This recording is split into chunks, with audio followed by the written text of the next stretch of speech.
presente vídeo apresenta o módulo 140 Instituições e Pessoas, cuja implementação é um requisito para a generalidade das organizações que pretendam usar as nossas soluções. É neste módulo que se gere não só o cadastro das instituições e pessoas com que a generalidade dos módulos trabalha, mas também é aqui que se definem os códigos e definições de utilização geral. A base de instituições e pessoas é, portanto, comum a todos os módulos. Temos em primeiro lugar a própria instituição que é constituída por diversas unidades organizativas, está em diversos locais e se relaciona com outras instituições em geral. Ligada às unidades organizativas, aos locais e aos terceiros em geral, temos pessoas e contatos. Temos ainda endereços ligados a todas as entidades atrás referidas. Finalmente, temos as posições geográficas ligadas às unidades organizativas, locais e terceiros em geral. São essas posições que nos permitem mapear no Google a posição no mapa das respectivas entidades. Como referimos, é também neste módulo que se definem códigos e tabelas auxiliares de utilização geral. No que respeita a esses códigos, temos que referir, em primeiro lugar, o que estão aqui representados à esquerda. Este módulo permite definir, de uma forma expedita, códigos e tabelas auxiliares simples. Assim, tudo que são códigos simples, em geral, um código com uma descrição e alguma parametrização, podem ser definidos aqui. Por exemplo, tipos de eventos do expediente como E0, confirmação, entrada, saída. X0, término, encerramento. XT, arquivado.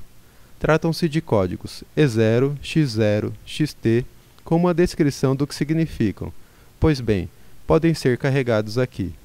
O sistema é instalado com centenas de códigos definidos. Compete a cada organização ajustá-los depois às suas necessidades particulares. Aqui do lado direito, temos alguns códigos específicos, mas muito importantes e de uso generalizado no sistema. Por isso, são geridos em opções próprias para tratá-los. É o caso das codificações ISO e nacionais dos países, dos códigos geográficos em geral, dos feriados, dos códigos postais, entre outros. Finalmente, há um conjunto de definições importantes para a arquitetura da organização, cujo local de definição natural é também este módulo. Em termos de arquitetura, é importante definir-se quando se implementam as nossas soluções. Os tipos de departamentos, que são unidades organizativas verticais, os tipos de atividades e processos similares, que são unidades organizativas horizontais, os tipos de edifícios e locais, os tipos de terceiros, as classes de produtos e serviços, os tipos de contratos. Os conceitos atrás referidos estão retratados no menu base deste módulo. Temos a estrutura propriamente dita da organização com as organizações do grupo, as unidades organizativas, os edifícios e locais. Aqui temos os terceiros em geral, os contatos e as pessoas. E finalmente aqui, os endereços e as posições geográficas. Temos os códigos gerais propriamente ditos, todos eles armazenados na forma de tabelas auxiliares. Isso já referimos atrás. Seguem-se os códigos ISO de países, o ISO Alpha 2 e o ISO numérico, os códigos nacionais de países, os códigos geográficos, os feriados e os códigos postais. Temos os tipos de unidades organizativas, os tipos de terceiros, os tipos de endereços, as classes de produtos e serviços, os tipos de contratos, os tipos de documentos comerciais e fiscais e os tipos de documentos de tesouraria. Vamos ver em detalhe as facilidades incluídas neste menu.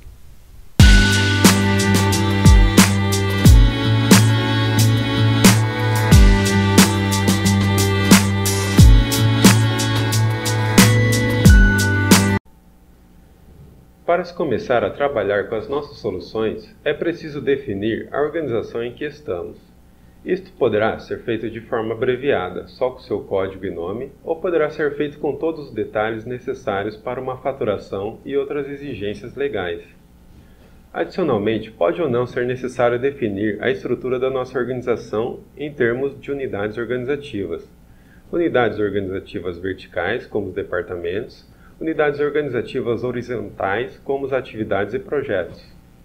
Para definir a própria organização, usamos a opção Instituições do Grupo, pois os nossos módulos são multi-organização, isto é, pode-se tratar com os módulos mais que uma organização. É o que vamos ver. Escolhendo a opção Instituições do Grupo, acedemos de imediato às mesmas. Temos aqui Altoga Software Cloud, código de instituição AJC, número fiscal, que é um número português, capital 500 mil euros. No meio temos os contatos, telefones, e-mail, endereço. À direita, observações. Reparamos agora que temos outra empresa do grupo que também vai usar nosso software. É a Altoga para os serviços, aqui identificada por ALS. E por aí adiante temos a lista das empresas do grupo. Vamos agora consultar o registro da Altoga Cloud. Antes, note-se que temos na listagem dois nomes, uma Altoga Software Cloud e o nome mais extenso, Altoga Software Cloud and Outsourcing LDA. O nome mais extenso é o nome legal, que pode ser muito grande. O nome mais curto é o nome corrente, mais simplificado que demos a este terceiro. Consultamos e aí está a informação do registro mais detalhado. Como referimos, além de definirmos as organizações em que vamos trabalhar, há interesse também em definir as estruturas organizativas. Vamos entrar em unidades organizativas. Aqui nos critérios, vamos escolher unidades do tipo UO. E aparecem elas. Como podemos ver, a nossa empresa está estruturada em vários departamentos. Departamento administrativo, departamento financeiro, departamento de vendas, departamento de obras que se reportam à direção. O departamento administrativo, por sua vez, está subdividido em pessoal e expediente, e logística e informática. E assim temos mapeada toda a estrutura da organização, indicados os respectivos responsáveis. Por exemplo, o Dr. Alexandre Maia Fernandes é o responsável administrativo. Um outro aspecto muito importante é a ligação com a contabilidade. Aqui à direita temos o centro de custo, para que cada uma das unidades organizativas aponta. Isto é suficiente para que depois as imputações contábeis dos recursos humanos colocados nas unidades, dos documentos das unidades, dos bens de patrimônio das unidades e outros sejam automaticamente efetuadas ao centro de custos indicados. Terminamos esta breve abordagem. As unidades organizativas, lembrando que o correto mapeamento da organização é um dos elementos importantes para o sucesso da implementação das nossas soluções.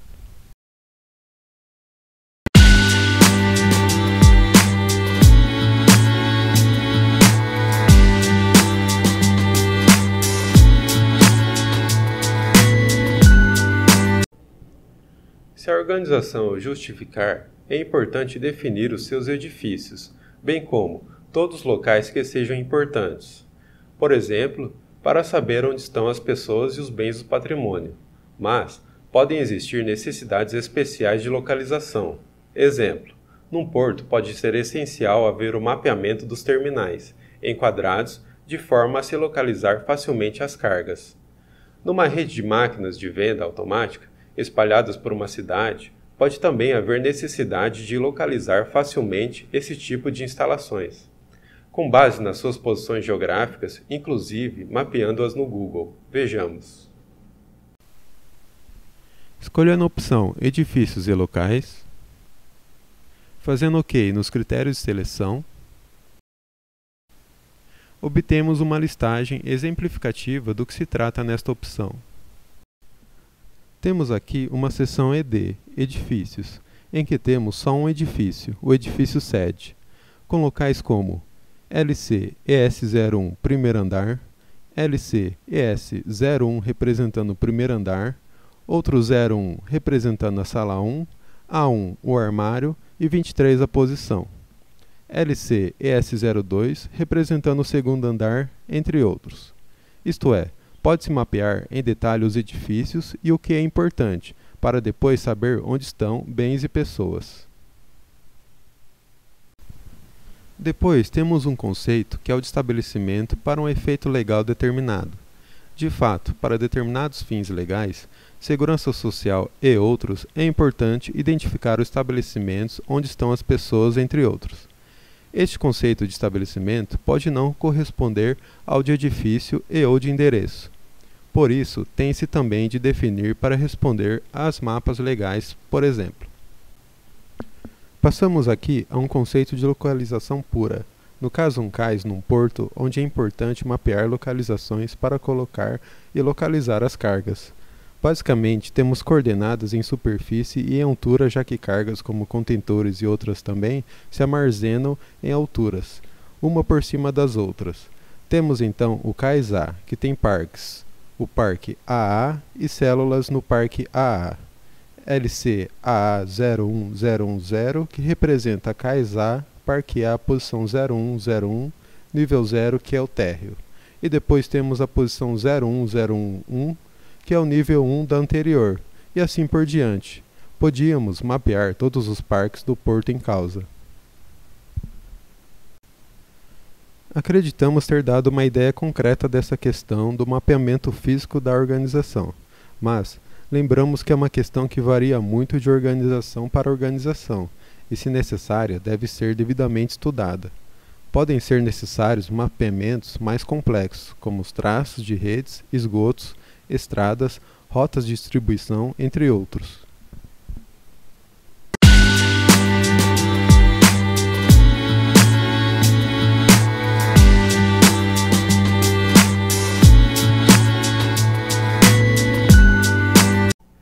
Na vida de qualquer organização, o relacionamento com terceiros é essencial. Por isso é fundamental ter uma base de terceiros bem organizada e atualizada. Nesta base, distinguimos os terceiros em geral como clientes, fornecedores, os contatos que são pontos de contato normalmente responsáveis por questões específicas nos clientes, fornecedores, entre outros, e as pessoas que trabalham de perto conosco, como os empregados da própria organização. É com base nessas categorias que está organizada a base única de terceiros que suporta as nossas soluções. Vejamos. A base única de terceiros é um repositório essencial de informação para todos os módulos Autoga. Neste módulo, mantemos a informação sobre os terceiros em geral, os contatos e as pessoas empregadas. Note-se que em determinados módulos, essa informação é mais aprofundada.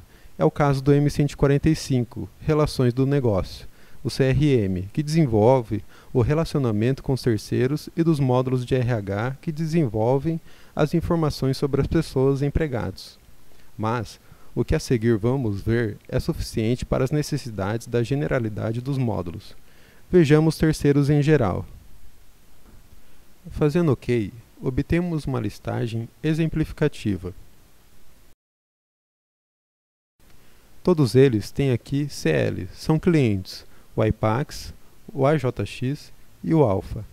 Neste exemplo, está implementado o conceito de responsável do cliente, pelo que o IPAX e o AJX têm como responsável o empregado 3001, a Maria Mendes Maia, e o Alpha tem como responsável o Alexandre Maia Fernandes. Como vemos também, o código do terceiro pode ser numérico, é o caso deste CL006285, ou pode ser alfabético, é o caso deste CL Alpha. Quando os terceiros não são em número muito elevado, pode ser útil dar-lhes os códigos alfabéticos mnemônicos, como nestes casos. Facilita toda a manipulação da informação. Em relação ao nome do terceiro em si, temos casos de único nome, como é este AJX, Agostinho Jorge LDA, ou um nome mais curto para uso corrente, caso deste Alpha LDA, e o respectivo nome legal completo, Alpha Serviços LDA. Temos depois alguns dados básicos como número fiscal e os dados para contato. À direita, nas observações, temos dois links. Um link W é para uma página web e um link U, que é para um arquivo que foi feito o upload para o servidor. Clicando no link W,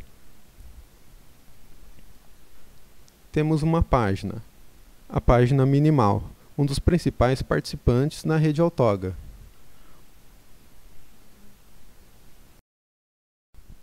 Um clique no U e temos um contrato de Cloud Computing, que foi anexado a este terceiro. Agora, se acedermos a este registro, vemos que estão disponíveis vários painéis com dados adicionais que não vamos nos aprofundar. Vamos ver apenas este painel de códigos em que vemos este cliente. É da classe A1, tem de 101 a 500 empregados, vende mais de 3 milhões, entre outros. Este painel de anexos, que se usa para anexar links aos terceiros, links para páginas na web, links para arquivos de que foi o upload para o servidor. Aqui estão os dois links que já vimos, um para o web e outro para um arquivo que foi feito o upload para o servidor. Essa facilidade dos anexos é muito importante para a desmaterialização da informação e está presente na generalidade dos nossos módulos. Vejamos agora os contatos. Mas vamos analisar agora essa facilidade à esquerda, onde aparecem esses números 11, 21 e 22. Nos terceiros em geral também existia, mas não estava preenchida. Aqui, preenchemos para ordenar nossos contatos dentro das organizações.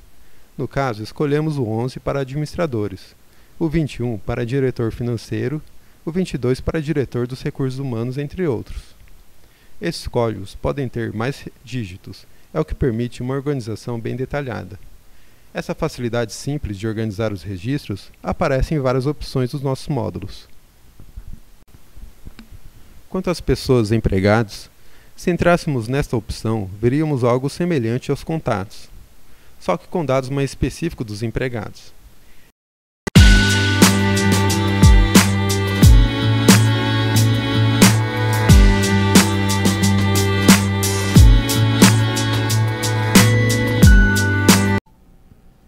Em relação à nossa própria organização, às suas unidades organizativas, edifícios locais, aos terceiros em geral, contatos e pessoas, é necessário registrar os seus endereços. De fato, muitas vezes podem ser até mais que o endereço. Para isso, dispomos de uma base única de endereços, com todos os endereços existentes, a qual estão ligados todas as entidades atrás referidas. Por exemplo, o registro de um cliente inclui inserir o endereço e isso é feito na mesma operação de registro. O endereço é automaticamente refletido na base de endereço, como endereço principal ou legal. Posteriormente, podemos acrescentar outros tipos de endereços para este cliente, caso o mesmo esteja disperso por vários locais. Podem ser definir tipos de endereços diferentes e acrescentar vários endereços a uma mesma entidade. Vejamos. Escolhendo a opção Endereços, obtenho a minha listagem de trabalho e tenho o Instituto do Software com apenas um endereço, mas Jagranimar tem 3 endereços. Colocando o cursor em cima dos códigos do tipo de endereços, vejo EN, endereço de entrega, FT, endereço de faturação, LG, endereço legal. Acabamos de ver a base de endereços, mas hoje só os endereços tradicionais não são suficientes. Às vezes é importante termos as posições geográficas para sabermos a qualquer momento, usando o mapeamento do Google, onde se localizam as coisas. Dispomos dessa facilidade, é o que vamos ver. Estamos dentro dos critérios das posições geográficas. Fazemos OK. E temos aqui uma lista de posições geográficas relativas à unidade 1122, que é o Departamento da Informática, a unidade 121, que é a Contabilidade, e as duas obras, a 151 e 152. Aqui temos as respectivas latitudes e longitudes. Como ver no mapa essas posições? Vamos aqui aos comandos e damos clique em Posição Mapa. E aqui temos as 4 posições, são no sul do Brasil e Paraguai. Vemos aqui uma em Curitiba. Colocando o cursor em cima, já temos alguma informação. Com um clique, obtemos mais informação. Vamos agora aqui a Londrina, onde estamos fazendo esse vídeo. Em Londrina temos uma posição. Com um clique, vemos que é o Departamento de Contabilidade, que é na Rua Duque de Caxias. Vamos fazer zoom. Aqui está no mapa a posição na Rua Duque de Caxias. Mas podíamos querer a visão de satélite. E aí está na visão de satélite de Londrina, ou na visão híbrida. Aqui está na visão híbrida. Terminamos a apresentação dessa facilidade sublinhando o fato de ela estar disponível em muitos módulos para diversas finalidades. O mapeamento geográfico é fundamental para saber onde estão as nossas instalações, imóveis, equipamentos, veículos, cargas, entre outros.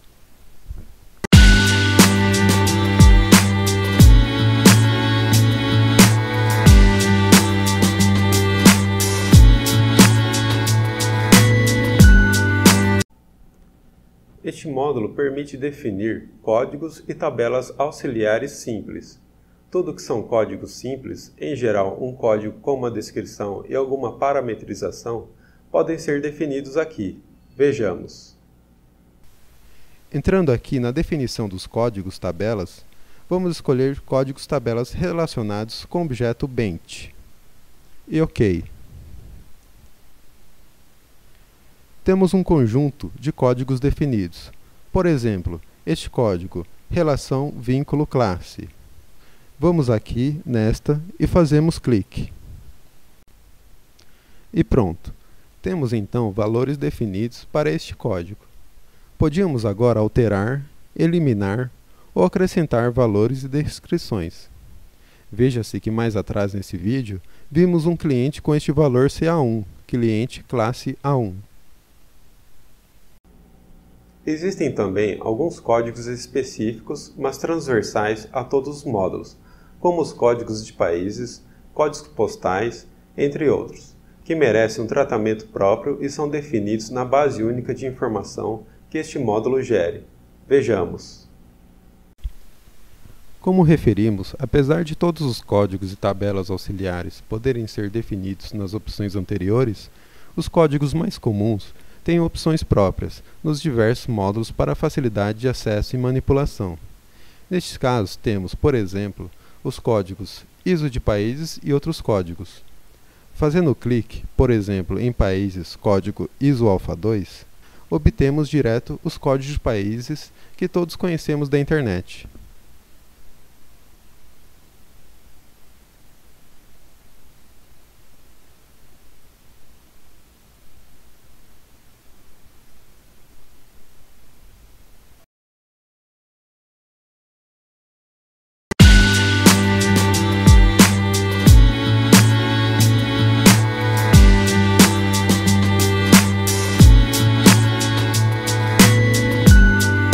Finalmente, há um conjunto de códigos que devem ser abordados logo na primeira fase das implementações, pois tem a ver com a arquitetura a implementar.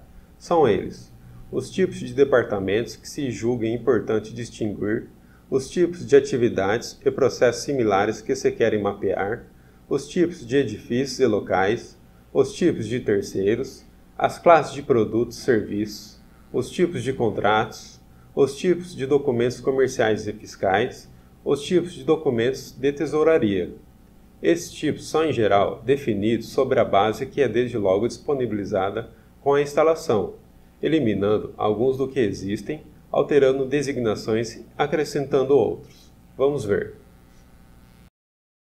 Estes códigos básicos mais comuns para a definição inicial da arquitetura a usar na organização estão aqui no submenu M122 do nosso módulo. Tipos unidades organizativas, tipos terceiros, tipos endereços, classes produtos serviços, tipos contratos, tipos documentos comerciais fiscais e tipos documentos tesouraria. Se fizermos clique em tipos de terceiros, por exemplo, temos os tipos de terceiros que estão definidos. Os mais típicos: cliente ocasional, cliente, fornecedor, entre outros. Alguns mais específicos de recursos humanos, como candidato, empregado e familiar, entre outros. Estes códigos já estão em grande parte definidos e disponíveis à partida, mas são muito importantes e usados transversalmente em todos os módulos. Por isso, devem ser revistos e adaptados a cada organização logo no início da fase de implementação das nossas soluções. Note-se que o presente módulo, o M140 Pessoas e Instituições, é o primeiro a ser implementado em qualquer solução, porque é com base nele que se cria a base única de terceiros e os códigos de uso mais geral atrás referidos.